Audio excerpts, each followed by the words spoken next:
जैसा कि बच्चों आपको मालूम है कि मैं अभी इन के अंतर्गत वीडियो के अंतर्गत अध्याय 7 त्रिभुज के प्रश्न हल करा रहा हूं प्रश्न बैंक के। तो उसी क्रम में ये 8वां प्रश्न है। बीई और सीएफ एक त्रिभुज एबीसी के बराबर शीर्ष लंब है। आरएचएस सर्वांग समता नियम से प्रयोग करके सिद्ध करो कि एबीसी एक समद्विबाहु त्रिभुज है।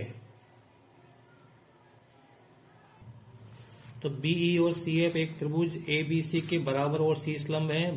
बराबर शीर्ष लंब है तो देखो बच्चों, ये त्रिभुज एबीसी है और बीई मतलब शीर्ष से हमने सामने वाली भुजा पर लंब डाला तो शीर्ष लंब है। इसी प्रकार शीर्ष सी से सामने वाली भुजा एबी पर लंब डाला तो सीई ये शीर्ष लंब कहलाता है। तो जैसे शीर्ष लंब है तो ये कोण कितने का होगा, 90 का, और ये कोण भी 90 का होगा। इसी प्रकार ये कोण भी 90 का होगा। और क्या दिया हमको, शीर्ष लंब बराबर है, मतलब शीर्ष लंब की लंबाई बराबर अर्थात बीई बराबर सीएफ, ऐसा हमको दिया है। तो हमको सिद्ध करना है कि एबीसी एक समद्विबाहु त्रिभुज है। तो हमको ये सिद्ध करना है कि इसकी दो भुजाएं बराबर है। कौन सी दो भुजाएं बराबर है वो हम देखेंगे। तो देखो पहले जो अपने को दिया है वो मैं लिख लेता हूं यहाँ पे। तो देखो बच्चों, ये बीई लंब है एबी पर, एसी पर, तो इसलिए ये कोण कितने का होगा, ये कोण 90 डिग्री का होगा। इसी प्रकार सीएफ, ये सीएफ लंब है एबी पर, तो ये कोण कितने का होगा, 90 का होगा। तो ये मैंने यहाँ पे लिखा है बीई लंब एसी अतः कोण बीईसी बराबर 90 डिग्री, और सीएफ लंब एबी अतः कोण बीएफसी, ये वाला कोण बीएफसी बराबर 90 डिग्री। देखो बच्चों, इसको समझाने के लिए मैंने ये दो त्रिभुज बीएफसी मैंने ये अलग से बना दिया है, और इसी प्रकार बीईसी ये जो है त्रिभुज मैंने अलग से यहाँ पे बना दिया है। अब आपके सामने देखो, ये क्या है, सीएफ लंब है इस पर, तो ये कोण 90 डिग्री का होगा। इसी प्रकार बीई लंब है इस पर, तो ये कोण कितने का होगा, 90 का होगा। एक बात देखो, अब दोनों त्रिभुज में आप देख सकते हो कि ये कोण बराबर है 90 का है, और इसमें ये भुजा इसके बराबर है, क्योंकि हमको इसमें दिया हुआ है कि ये क्या है, बराबर शीर्ष लंब है। यहाँ पे लिखा नहीं है, मैं यहाँ पे लिख देता हूं। तो बराबर शीर्ष लंब है तो बीई बराबर सीएफ, तो इसलिए ये ये बीई बराबर सीएफ ये हमको दिया हुआ है। और ये वाली जो भुजा बीसी है, ये भुजा बीसी दोनों त्रिभुजों के लिए समान है अर्थात कॉमन है। तो ये भुजा इसके बराबर है।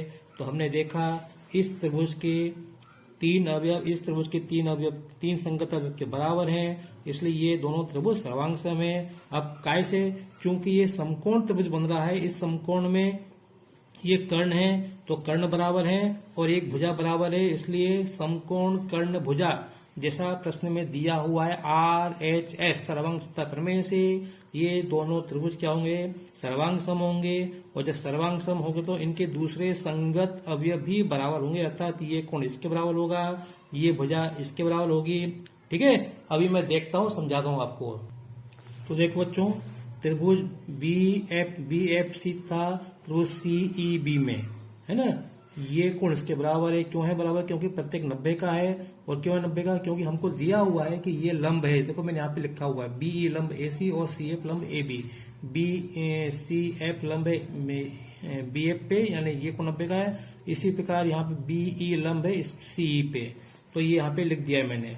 फिर उसके बाद आप देखते हैं कि ये भुजा इसके बराबर है। क्यों है बराबर, क्योंकि देखो ये हमको दिया हुआ है बराबर शीर्ष है, और बीई बराबर ये शीर्ष लंब बराबर है, तो बीई बराबर सीएफ ऐसा हमको दिया हुआ, तो ये भी मैंने यहाँ पे लिख दिया है, तो ज्ञात है।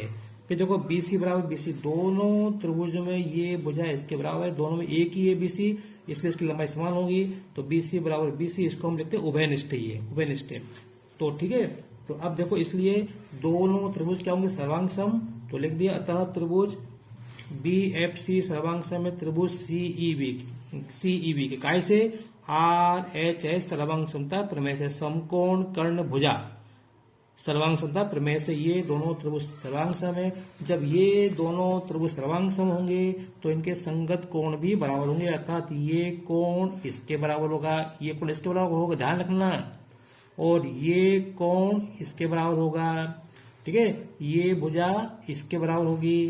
तो हम तो वही लेंगे, वही अवयव लेंगे जो हमारे मतलब का है। हमारे मतलब का ये कोण है, ये कोण इसके बराबर होगा। तो मैं लिख देता हूं, अतः कोण बी बराबर कोण सी, इसलिए कोण बी बराबर कोण सी होगा। और इस चित्र में ये वाला कोण बी बराबर कोण सी होगा। तो है ना, त्रिभुज ए बी। अब देखो त्रिभुज ए बी सी में कोण बी बराबर कोण सी, देखो ये कोण ना, ये इस त्रिभुज के लिए और इस त्रिभुज के लिए वही ये कोण है। इसी प्रकार ये जो कोण इस त्रिभुज के लिए और इस त्रिभुज के लिए वही होगा। तो कोण, अब त्रिभुज ए बी सी में आ जाओ, कोण बी बराबर कोण सी। तो जब दो कोण बराबर है इस त्रिभुज में, जैसे ये है ना, ये देखो ये बी और सी, ये जब ये कोण बराबर होंगे तो इसके सामने की भुजा ये, इसके सामने की भुजा ये बराबर होगी। तो इसके सामने की भुजा ये रही और इसके सामने की भुजा ये रही। तो ये दोनों भुजाएं क्या होंगी, बराबर होंगी। तो अतः ए सी बराबर ए सी, ए बी। क्यों, समान कोणों के सामने की भुजा, बी के सामने की भुजा कौन सी है, ए सी के सामने की भुजा कौन सी है, ए बी। ठीक है, अर्थात त्रिभुज ए बी सी में दो भुजाएं ए बी तथा ए सी बराबर है। अतः त्रिभुज ए बी सी समद्विबाहु त्रिभुज है। बस ये अपने को सिद्ध करना था। तो देखो बच्चों, ए बी एक रेखाखंड है, ये ए बी एक रेखाखंड है, सॉरी इसको बी नाम देना है। ए बी एक रेखाखंड है और रेखा एल इसका लंब समद्विभाजक है। ये रेखा एल है, इसको मैंने एल नाम दिया। ये रेखा एल इस ए बी पर लंब भी है और इसका समद्विभाजक भी है। अर्थात ये जो रेखा एल है ये ए बी के मध्य बिंदु से होकर जा रही है। और चूंकि लंब है तो ये कोण कितने का होगा, 90 का होगा। ये कोण भी 90 का होगा। चलो फिर क्या दिया है, यदि एल पर स्थित पी कोई बिंदु है। अब इस रेखा एल पर ऊपर या नीचे कहीं भी हो सकता है, ये एक बिंदु पी है। तो हमको सिद्ध करना है ये बिंदु पी ए और बी से समान दूरी पर है। अब मैं ए और पी को मिला देता हूं।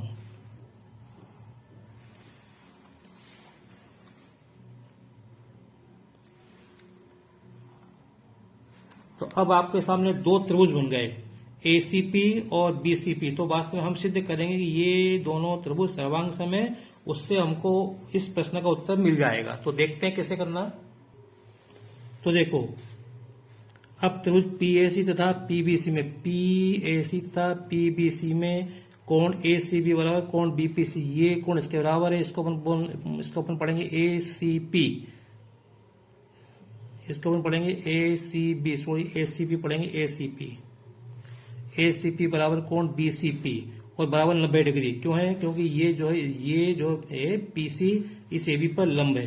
ठीक है, ये लिख दिया यहाँ पे। फिर उसके बाद ये एसी बराबर बीसी, ये भुजा इसके बराबर है क्योंकि ये इसका लंब, ये जो एल है ना लंब समद्विभाजक है। तो सी क्या होगा, ए बी का मध्य बिंदु होगा, इसलिए एसी बराबर बीसी। तो यहाँ पे क्योंकि एल या पीसी ए बी का समद्विभाजक है तो एक ये कर दिया।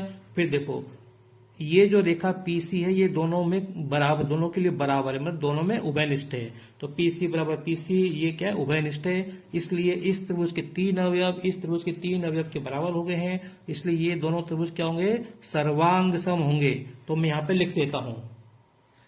तो ये होगा अतः त्रिभुज पीएसी सर्वांग सम त्रिभुज पीबीसी। कैसे, कोण सॉरी भुजा, कोण भुजा गलत लिख दिया मैंने। तो ये एस भुजा कोण भुजा सर्वांग सम प्रमेय से ये दोनों त्रिभुज क्या होंगे, सर्वांग सम हुए। अब जब ये दोनों त्रिभुज सर्वांग सम होंगे तो इनके संगत अवयव भी बराबर होंगे। अर्थात ये कोण इसके बराबर होगा, ये कोण इसके बराबर होगा और ये भुजा इसके बराबर होगी।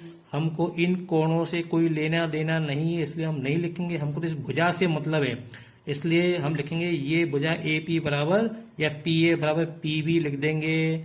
अर्थात इसका मतलब ये कि बिंदु पी ए और पी से समान दूरी, ए और बी से समान दूरी पर है। ठीक है, अतः पी ए बराबर पी बी। इसका क्या है, इसका अपन क्या करना है, स अर्थात सर्वांग सम त्रिभुजों के संगत अवयव समान होते हैं। तो समान शब्द हम लिखते नहीं है, लेकिन इसको अपन पढ़ते ऐसे ही है। तो इसका मतलब ये हुआ कि पी ए बराबर पी बी, तो बिंदु पी ए और बी से समान दूरी पर है। हमने कैसे तय किया, पी ए बराबर पी बी, इसका मतलब ये जो बिंदु है ये ए और बी से समान दूरी पर है। बस यही तो अपने को सिद्ध करना है। देखो सिद्ध करना है पी ए और बी से समान दूरी पर है, अर्थात पी ए बराबर पी बी। ये हमने सिद्ध कर दिया। इस प्रकार से ये सवाल पूरा हुआ। बस बच्चों, वीडियो लंबा हो रहा है, इसको समझाने में बहुत टाइम लगता है, समय लगता है, इसलिए बस अब बाकी के 2 प्रश्न बचे हैं, वो अपन अगले वीडियो में हल करेंगे। आशा करता हूं कि आपको मेरा ये वीडियो पसंद आया हो, तो आप इसे लाइक करें, शेयर करें, सब्सक्राइब करें। Thank you.